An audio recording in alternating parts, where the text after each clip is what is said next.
Good morning, everyone. This is your reading for Wednesday, April 12th. Oops, I'm sorry, April 2nd. There's our first card. We've got the Chariot. Woo! All right. Let's see what else. April 2nd, Wednesday, April 2nd. And as always, or not as always, as usual, lately I'm using the Light Seers Tarot, in case you've never seen this deck before. And as soon as I finish the 3 cards for the day, I will do the Astrology, which is quite interesting, actually. The moon's in Gemini today. Okay. 2 more cards. Right there. Oh, interesting. Page of Cups. Okay. If you have a youngster you loan your car to, tell them to watch for speed traps on the physical realm. And then we have the High Priestess. Okay. So, one way to look at this, like I said, if it comes to driving, watch for a speed trap. The Chariot's often our card for cops and, vehicles. But any vehicle that you're in, you want to stay grounded, okay? And especially for younger people out there driving around who might not be looking at the road, because we have the High Priestess, and it's often a card of not really looking outward. It's all about what's going on inside. So anybody driving today, please be extra careful, okay?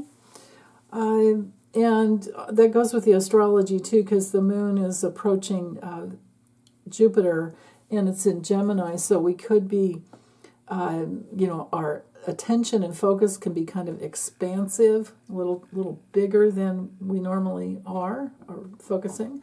But okay, so the Chariot is our evolutionary gateway. In the major arcana, I always look at the majors as being evolutionary gateways. At that 7th gateway, it's learning to focus our will, to stay centered. I actually prefer, this card's beautiful too because of the coloring. But let's look at we need this one. There we go. Here's our traditional Chariot. So you can see that there's, the starry canopy up there. We have the moon in the faces, the 2 half moons on the shoulders. We have the zodiac symbols. We have everything here that is all about navigating from the truth of who you are. And the only way to do that, the other clue here is the only way to do that is to, stay focused with your intuition, because it is ruled by Cancer. Do your best to stay centered in your mind and in your body. And that's why we have the Chariot here too. The Sphinxes here. In this deck, it's horses. I like that because of the power. But the Sphinxes bring in, deeper esoteric meaning. With the black and white, it's all about duality. So to stay out of duality is to stay centered. Because if we're centered, we're going to be in our hearts, and we're going to be connected. Once we're centered into who we truly are, then we're connected with the all, where you can create just about anything. And even, we can even make pigs fly with graphic arts. So I also like all the water today. With the moon in Gemini, it's going to be really helpful to have all the water energy with these cards.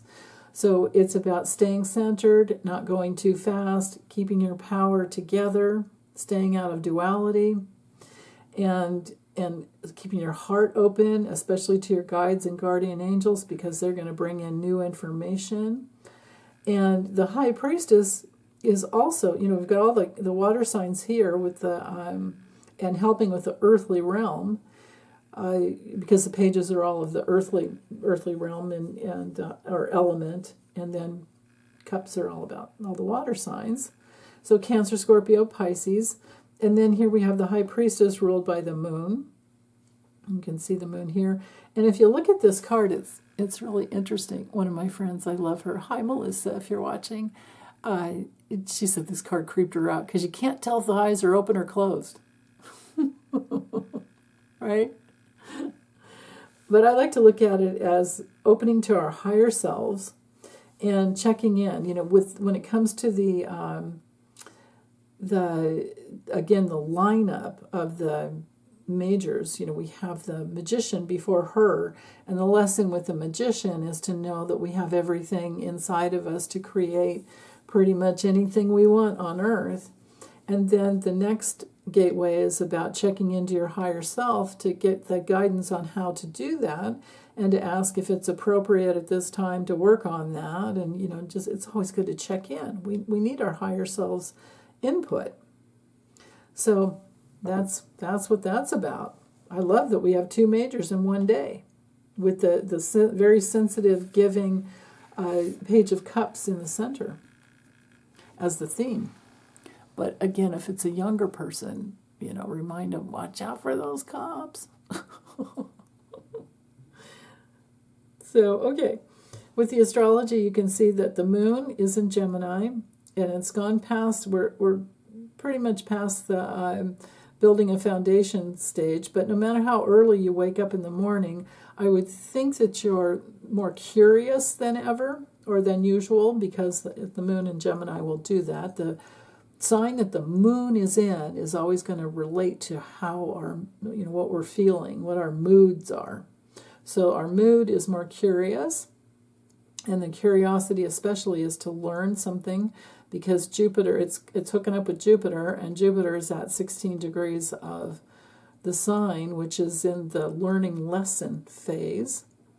And we have the double square coming from Jupiter to, actually it's the moon and Jupiter that are squaring Ceres.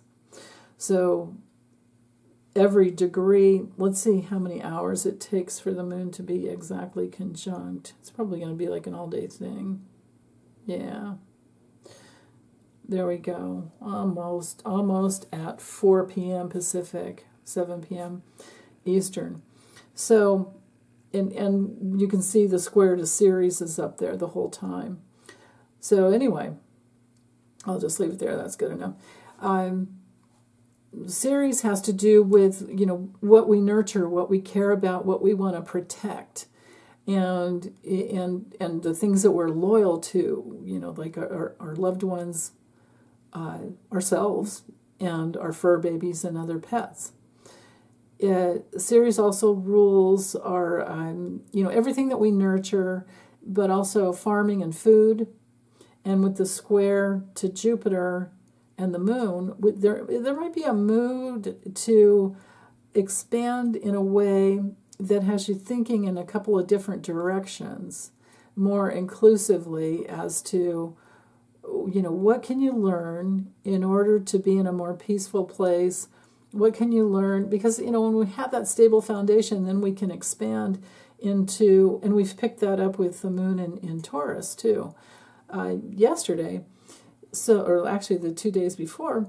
So by today, then we can learn even more about how to take good care of ourselves, and if there's been any like grief or separation that's been coming up, or if you've been feeling separate from somebody that you love and you care about, but they're just not available especially in the way that you may need them to be, like maybe they don't have the same belief system, maybe they're very hooked up with the Trumpers, and that's just a sad situation.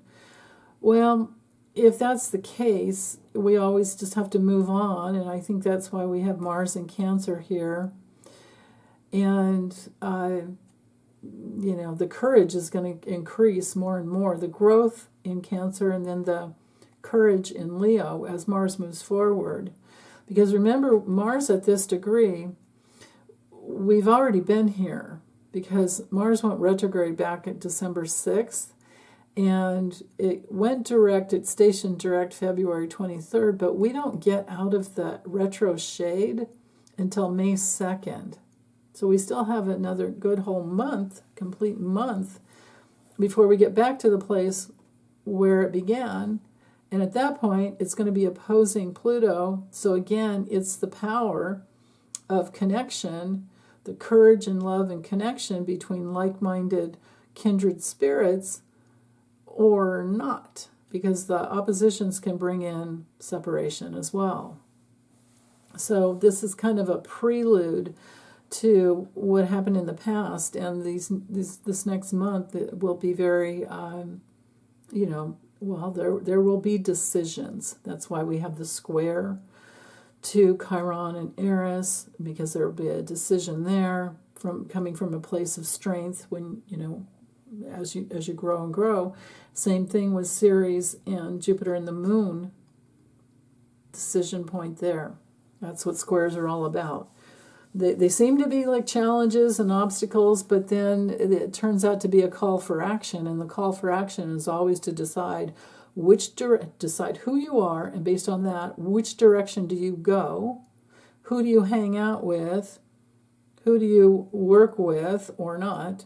Same thing with like I've been saying, or I said yesterday, saying it again, the adjustment that's required here because of the courage to boldly stand with what supports your autonomy, and you're not going to abandon yourself. You are going on your independent way, and you have lots of facts from the past. So adjustments are going to be just something that is constantly happening. And then you can see that Uranus now has moved forward enough to where we're in that realm of, the exact trine coming in. So there's a lot of energy that connects really quickly with the facts of the past. So we can expect the news cycles to be just continually pumping out what happened in the past. And that's because Mercury's over here in Pisces, so things are coming full circle and helping us to move forward because it's conjunct the North Node. And then with the opposition, with Mercury opposing exactly the South Node of the past, Mercury is the ruler of Gemini and Virgo. So there are really deep connections here that will help more and more people wake up, learn something new, and go, hey, wait a minute. This guy's been lying all along. These people have been lying. These people are trying to cheat us out of what we've earned. These people are trying to suppress us. And then maybe, just maybe, they'll want to study history, Saturn in Pisces, and could come full circle and understand that that's all they've ever done is try to suppress and subdue and keep us down. And it's like George Carlin said, it's a big club and you ain't in it. Right? We don't want to be in that club. That club needs to remember that they work for us. So that's pretty much it for today, except for the fact that we do have Jupiter in a sesquisquare to Pluto.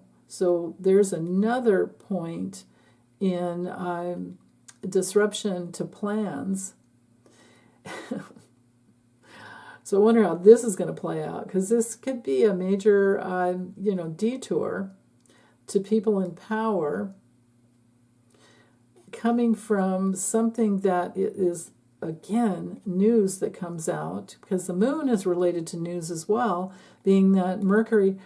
See, when you have the ruler of the signs down, you just think in terms of blending, right? Like Mercury ruling Gemini, we can put Mercury right here. Just pretend it's Mercury, Moon, and Gemini. Or Moon, Mercury, Gemini, however you want to play it. It's all blended there. And Mercury rules the news cycles, and Mercury rules transactions of the past, and Mercury rules votes and elections. So maybe there's more about that coming out. And then who misused their power, who's lied and who's cheated. And it's all back there. The facts are back there. So, yeah. We'll just have to wait and see. So, meanwhile, take good care, and we'll be back later. Bye.